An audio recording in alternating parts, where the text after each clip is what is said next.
Spotted, Paolo Avellino, hinatid si Kim Chiu sa airport.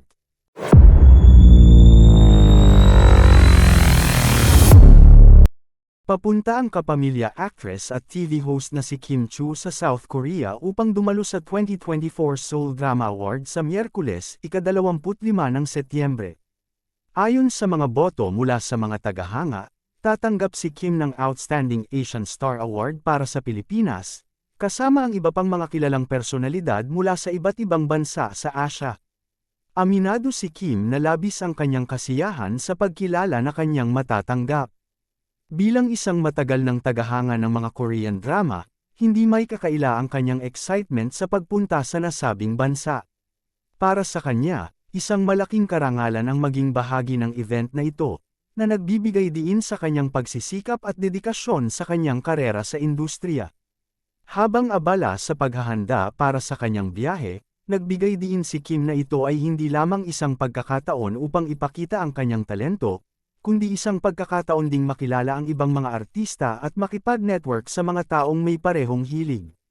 Nakikita niya ito bilang isang malaking hakbang sa kanyang karera, lalo na sa kanyang layuning makilala sa mas malawak na audience, hindi lamang sa Pilipinas kundi pati na rin sa ibang bahagi ng Asia.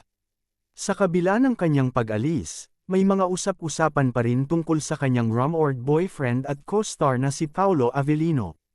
Bagamat hindi siya nakasama sa kanyang biyahe sa Taiwan, si Paolo ang naghatid kay Kim sa airport. Ang kanilang sweet gesture ay hindi nakaligtas sa mga netizens, na agad na pumuri at nagbigay ng positibong reaksyon sa kanilang samahan. Ang simpleng paghatid ni Paolo ay nagpakita ng suporta at pagmamahal, na nagbigay ng inspirasyon sa mga tagahanga ng dalawa. Ang mga tagahanga ni Kim at Paolo ay nagpaabot ng kanilang suporta sa pamamagitan ng social media, kung saan nag-trending ang kanilang mga larawan at ang mga mensahe ng mga tagahanga na nagtatanong tungkol sa estado ng kanilang relasyon.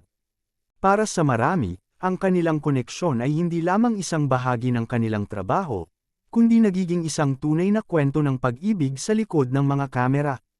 Samantalang naghahanda si Kim para sa kanyang pagdalo sa Seoul Drama Awards, maraming mga proyekto ang nakabimbin sa kanya, at umaasa ang kanyang mga tagahanga na magpatuloy ang kanyang tagumpay. Ang kanyang dedikasyon sa kanyang trabaho at ang kanyang magandang pakikitungo sa mga tao ay patunay na siya ay karapat-dapat sa mga ganitong parangal.